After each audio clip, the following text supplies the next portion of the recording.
यह आदत आपको सीखनी चाहिए दोस्त। Gratitude, it's a greatest habits. और ये वो खतरनाक आदत है जो मैंने डेवलप किया पिछले कुछ सालों के अंदर, मैं चाहता हूं आप भी डेवलप करिए। और ये आदत है शुक्र करने की, थैंकफुल होने की, ग्रेटिट्यूड। धन्यवादी रहिए उन लोगों के जिन लोगों ने आपके लिए बुरे समय के अंदर आपके साथ सपोर्ट किया है। Always be thankful, always be thankful. क्योंकि कहते हैं कि हमें जिस चीज की प्राप्ति हो जाती है उसमें सुख की समाप्ति हो जाती है। फिर जिस चीज की प्राप्ति हो जाती है उसमें सुख की समाप्ति हो जाती है। जब मर्सिडीज नहीं थी तो बड़ी अच्छी लगती थी, अब मर्सिडीज आगे लगता है क्या चौधरी बना है, ठीक है ना। जब तक 1 लाख रुपए महीने का इनकम नहीं आ रहा था तो लग रहा था बहुत बड़ी चीज है। अब जब 1 लाख रुपए महीना आने लग गया तो कौन सी बड़ी चीज है। वियतनाम मिशन के हीरो रहे चार्ल्स प्लम, गूगल करेगा मिलेगा। चार्ल्स प्लम वियतनाम मिशन के हीरो रहे, बहुत लड़ाई उन्होंने वियतनाम के लिए जीती। फाइनली उनका प्लेन क्रैश हो गया, जैसे तैसे बचे। इस घटना के बहुत सारे सालों के बाद कहीं डिनर कर रहे, डिनर करते करते एक वेटर उनके पास आया। वेटर ने बोला, are you Charles Plum, you are the hero of Vietnam mission. उसने बोला, yes I am Charles Plum, who are you. उसने बोला, सर आपने मुझे पहचाना नहीं। उसने बोला, नहीं मैंने आपको नहीं पहचाना। उसने बोला, मैंने जिस फ्लाइट में आपने टेक ऑफ किया था सबसे आखिरी बार जो क्रैश हो गई थी उसका पैराशूट सर मैंने ही बांधा था, मैं आपका पैराशूट बांधा था सर। चार्ल्स प्लम खड़े हुए, गले लगा लिया, खाना खिलाया कि तेरी वजह से आज मैं शायद जिंदा हूं। थैंकफुल रहना सर, ऑलवेज बी थैंकफुल। तो हम आरटीपी करते हैं तो एक फोटोग्राफर फोटो खींचने आता है, 100 रुपए लेता है एक फोटोग्राफ। आप सब आरटीपी में गए हो। तो माना जी मुझे बोले, देखो ये नेस्विस की वजह से कितने लोगों का जीवन चलता है, फोटोग्राफर भी पैसे कमाता है ना। माना जी आप मुझे बोले, और ये मेरे लिए इतनी इंपॉर्टेंट बात होती है कि मैं आपको बार बार समझाऊं कि सर देखो हम आरटीपी करते हैं ना तो फोटोग्राफर को भी रोजगार मिलता है। अच्छी सोच है। ये जिस होटल में आरटीपी होती है होटल वाले भी पैसे कमाते हैं, क्योंकि हम ट्रेनिंग कर रहे हैं तो उनको भी रेवेन्यू जनरेट होता है। होटल वाले भी कमाते हैं, फोटोग्राफर भी कमाते हैं, और भी हम टिकट प्रिंट करते हैं, सर्टिफिकेट प्रिंट करते हैं, प्रिंटिंग वाले भी पैसे कमाते हैं, स्टैंडर्ड्स प्रिंट होती हैं, ये सब भी तो पैसे कमाते हैं हमारी वजह से। मैंने बोला, माना जी आपकी और मेरी सोच में थोड़ा सा भेद है, मैं आपसे विरोध हूं। मैं ऐसा नहीं सोचता, मैं ऐसा सोचता हूं कि फोटोग्राफर की वजह से हम आरटीपी करते हैं। फोटोग्राफर की वजह से हम आरटीपी करते हैं, होटल वालों की वजह से हमको पैसे आते हैं, जिन्होंने प्रिंटिंग का काम करना होता है इसकी वजह से हमको पैसे आते हैं। क्योंकि भगवान ने हो सकता है फोटोग्राफर को 15,000 देने हो, उसके लिए हमारी आरटीपी करवा रहा हो। मैं इसको इस तरीके से सोचता हूं हमेशा। ऑलवेज शो ग्रेटिट्यूड, थैंकफुल होइए सर।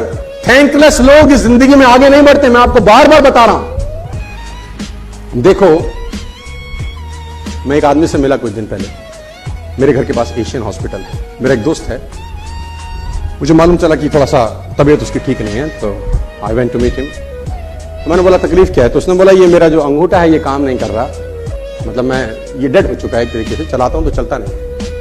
तो मैंने कहा व्हाट्स नेक्स्ट, समझ में आ गया प्रॉब्लम, सोल्यूशन बता। तो उसने बोला सोल्यूशन इसका ऑपरेशन है, यहां से कुछ होता है तो एक थोड़ा सा प्रोसेस है। मैंने कहा पैसा कितना लगेगा, बोला 2 लाख रुपए।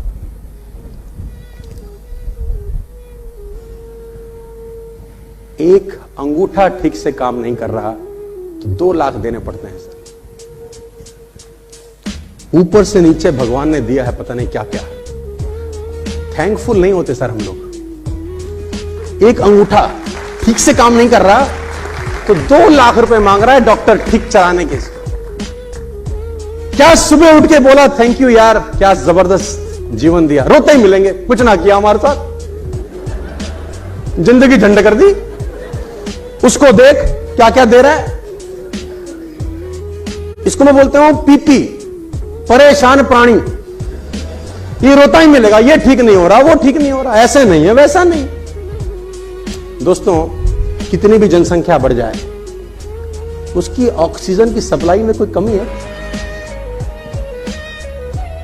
मस्त सप्लाई है। और जब फट जाती है और ऑक्सीजन सिलेंडर लगता है, देखो कितने रुपए का आता है। और वो रोज दे रहा है गैलन ऑफ ऑक्सीजन कि जा बेटा मौज ले, बी थैंकफुल, बी थैंकफुल। और जब भी मैं बार बार बोलता हूं अपने लीडर्स को, और मैं अपने लीडर्स को बार बार ये समझाता हूं कि सर जब भी आपके साथ कुछ अप्रत्याशित हो तो पीठ मत ठोकना अपनी, बस ये आपकी वजह से नहीं है, किसी और की वजह से हो रहा है। ऐसा दिमाग में रखोगे, जिंदगी में कभी पीछे नहीं जाओगे। जब भी आपके साथ कुछ अप्रत्याशित हो तो ऐसा मत सोचना कि आपकी वजह से हो रहा है। मैं बार बार सुनाता हूं, इस बार फिर क्यों? क्योंकि ये बातें बार बार जब होती जाती है ना तो फिर मन में बैठ जाती है। ये अप्रत्याशित है, आपके साथ कभी भी जीवन में कुछ अप्रत्याशित हो तो ये समझ लेना कि हाथ पीछे किसी और ने जोड़ रखे हैं। आपका कंट्रीब्यूशन नहीं है यार, चौधरी होने का जरूरत नहीं है कि तुम्हारा कल पे आउट 1 महीने का 5 लाख आ जाए, 6 लाख आ जाए, 10 लाख आ जाए तो चौधरी मत होना। बस इतना समझ लेना कि इसके पीछे बहुत सारे लोगों का हाथ होगा। ग्रेटिट्यूड दोस्तों, इसको मैं बोलता हूं ग्रेटिट्यूड। और हमेशा थैंकफुल रहना उन लोगों के लिए जिनके साथ आप बड़े हुए हो इस बिजनेस में, जिनके साथ आपने बिजनेस बिल्ड किया है, जिसने सीखा है, जिससे सीखा है। देखो, गुरु से सीख के गुरु की इज्जत नहीं करोगे तो पाप के भागी बनोगे। देखो मैं बता दूं, चाहे वो कोई भी क्यों ना हो, जिसने कुछ भी सिखाया हो आपको जीवन के अंदर। Be thankful, don't be thankless. Are you getting my point?